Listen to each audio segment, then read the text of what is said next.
PlayStation made racing games as much as racing games made the PlayStation. While it didn't have the first 3D racing game, the PS1 was where minds really started to be blown. And while you might be able to guess what the best PS1 racing game ever is, I might unlock some deep-seated memory alongside Mummies Alive, Crazy Town and Tempe Freddos when I say number 10, Roll Cage Stage 2.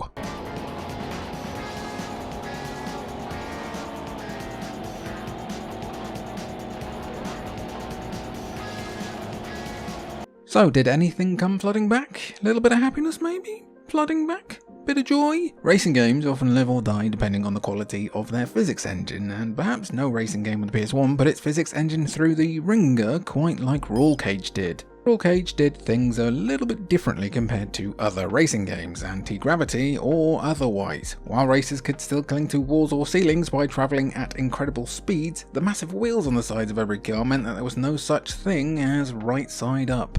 Because of the car's design, the track layout allowed for some incredibly convoluted twists, turns and jumps that still wouldn't halt your car's momentum. Naturally, this made the game somewhat difficult for everyone to play or follow, but those who could jive with this unique take on racing found it to be one of the best racing games on the entire platform.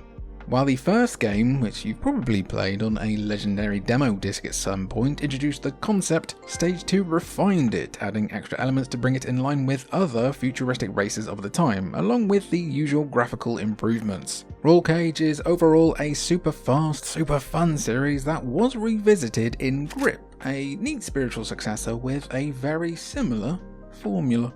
Number 9, Formula 1 97. A bit of tyre rubber on that barrier.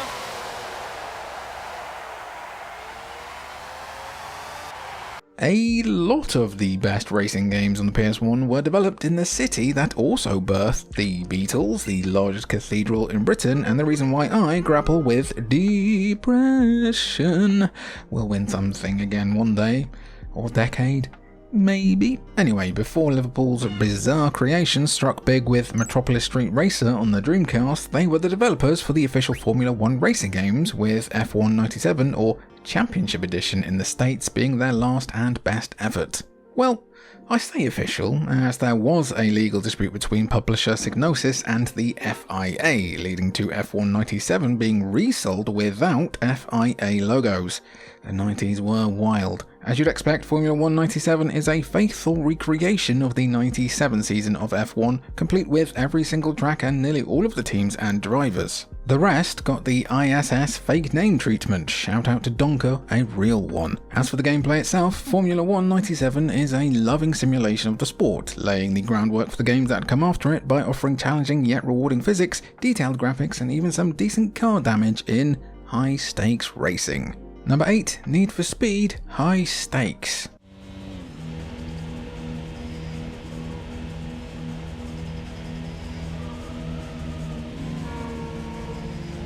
It was only a matter of time before Need for Speed made an appearance on this list, and while many might feel like Need for Speed Hot Pursuit offered the best the series had to offer on the PS1, allow us to offer High Stakes instead. The follow-up to Hot Pursuit, High Stakes continued the fast racing action that the NFS series had become known for, though High Stakes did add some more realistic elements into the mix like car damage that players would have to pay to repair. It wouldn't be called High Stakes if there wasn't that small element of risk, after all.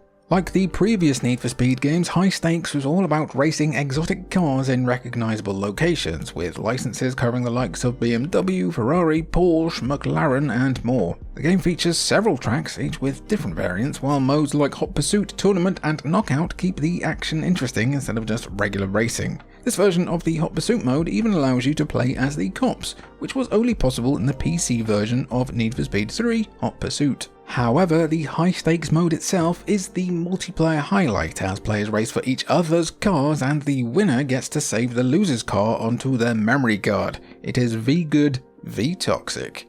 Number 7, V Rally 2.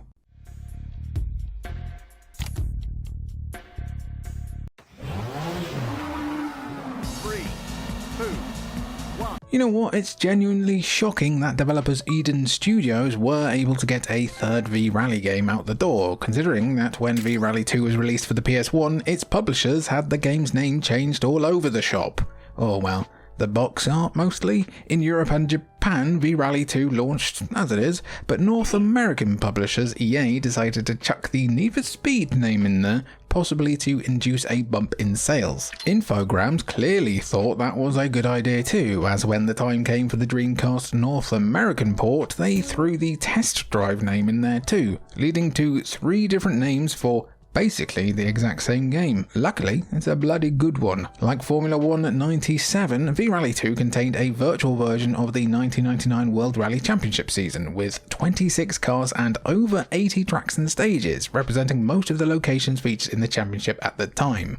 Plenty of weather effects were included that would change the handling of your car in subtle ways, marking the sign of a great rally experience, while if you didn't like the sheer abundance of tracks on offer, there was even a track editor that allowed players to create the most hellish courses possible. As rallying goes, V-Rally 2 was great, but the best rally game on the PS1 is yet to come. Some of you are probably already calling it in the comments down below, but first, let's properly confuse some Americans. Number 6, Destruction Derby 2.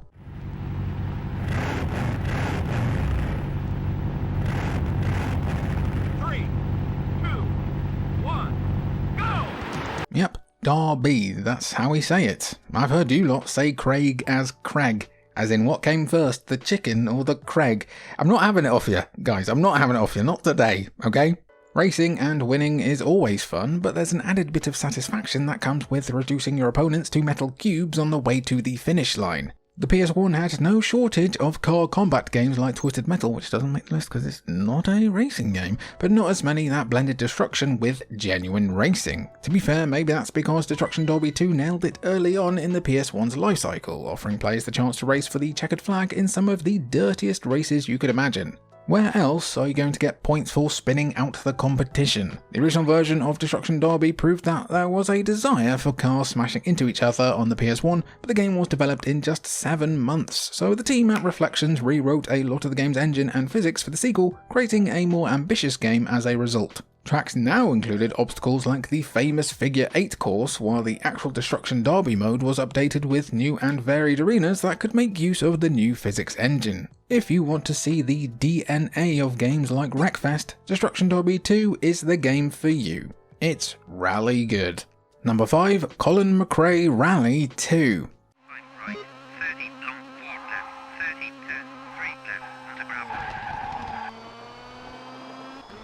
50 right, no up crest. To the victor go the spoils, and Colin McRae certainly muck won a lot in the World Rally Championship, from being one of their youngest ever world champs to holding the record for the most wins in the series at the time of his career. Rest in peace to the legend. Naturally, that kind of championship pedigree also meant that he became the face of one of the most recognisable rally game franchises in history with Colin McRae Rally, a series that's still going to this day, even if they have dropped McRae's name. While the first game was a great opening effort, the sequel, Colin McRae Rally 2, pushed things even further.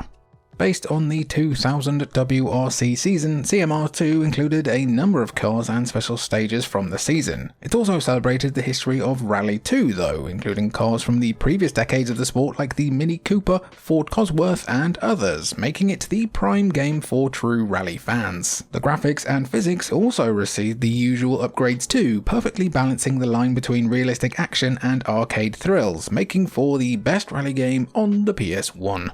Other racing games would try to dabble with rallying, but this is still the greatest pure rally experience the PS1 has to offer and should absolutely be your type if you like rally games.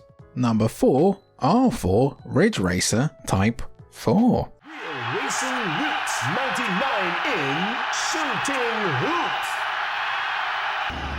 3, 2, 1. Namco and by connection Bandai Namco need to pay for their criminal use of the Ridge Racer franchise. Granted, they probably don't want to fund another Ridge Racer game after the last non-mobile release flopped harder than my hairline in a wind turbine, but Ridge Racer still remains one of the most iconic and influential racing game franchises in gaming history.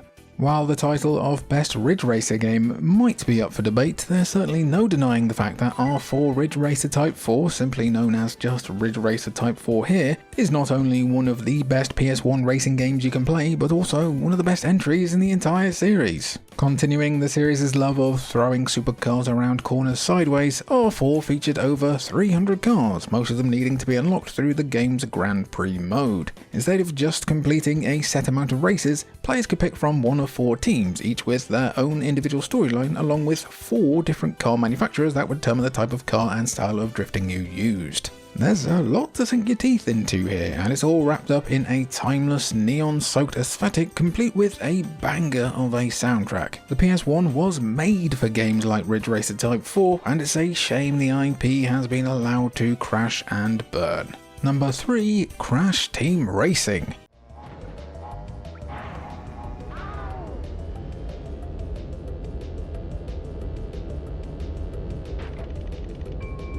Much like how Crash Bandicoot was created following the success of mascot platformers like Mario and Sonic, so too did Naughty Dog decide to crib from Nintendo by making a kart racing spin-off. While the comparisons to Mario Kart are immediately obvious, Crash Team Racing at least pulled from a slightly wider research pool, taking the formula to Diddy Kong Racing's adventure mode to create the basis of CTR's main single-player offering. So yeah, Crash Team Racing isn't the most original PS1 racing game ever made, but is it among the most fun and enjoyable kart races ever made? You bet your bottom.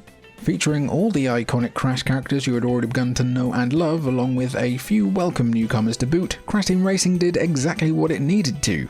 Provide a fun multiplayer kart racer for PlayStation fans, and they created one of the best multiplayer games ever in the process. Even if Naughty Dog was singing from Nintendo's hymn sheet when it comes to the main idea behind the game, CTR still had some of its own flavour too, as its power slide and boost mechanic involving both shoulder buttons was a lot more involved than Mario Kart, helping to separate the men from the marsupials. Pick it up today and you'll find that doing just that is as fun as it ever was. Apparently, people in the 90s wanted their racing games to be hard as nails though, as this next one really wiped the floor with a lot of players. Number 2, Wipeout 2097.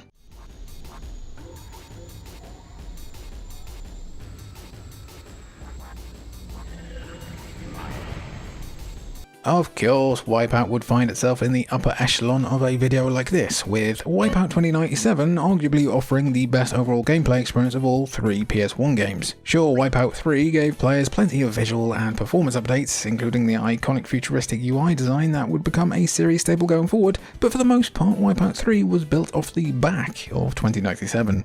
Wipeout 3 didn't innovate much on what was an all-time classic of the racing game genre, especially after a 3-year gap between games. Meanwhile, in just 1 year, Wipeout 2097 blasted the original game out of the water with its own upgrades. Much like Roll Cage Stage 2 after it, the main innovation introduced going from Wipeout to Wipeout 2097 was weapons, allowing players to pick up devastating weapons while racing around the track at supersonic speeds. Whoever came up with the Quake Disruptor weapon that caused huge shockwaves on the track really cooked, honestly. While the difficulty of Wipeout 2097 meant that this futuristic racer wasn't for everyone, the sheer amount of content, the different vehicles that offered their own handling subtleties, and the banger electronic soundtrack meant that those who loved Wipeout had a ton of fun. When you ask people, especially anyone from England who loved the prodigy, to name the 5 games they associate with the PS1, the chances are that Wipeout 2097 is somewhere in that list. However, it's even likelier that this last game will be mentioned first. Number 1, Gran Turismo 2.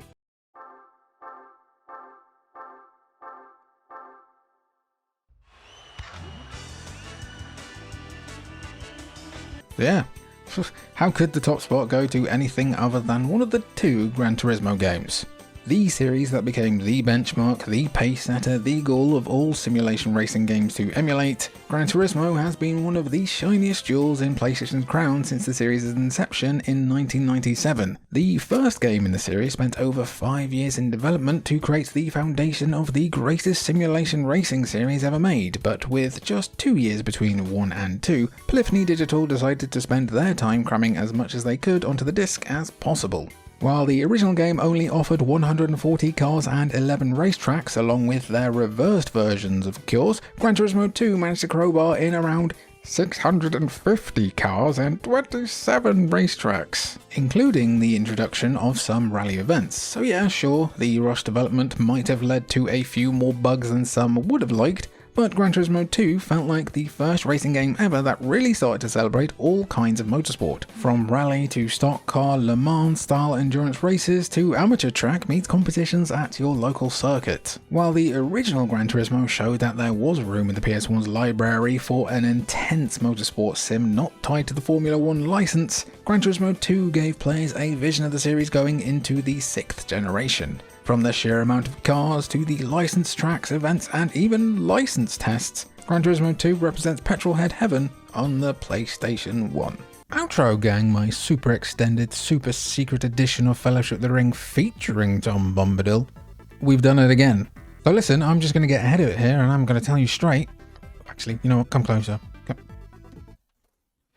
Twisted Metal is not a racing game, and that's why it's not in here, okay? It's got cars in it, but it's not a racing game. Okay? I'm Jimmy for Cultured Vultures. It's been good to have you. And thanks for watching.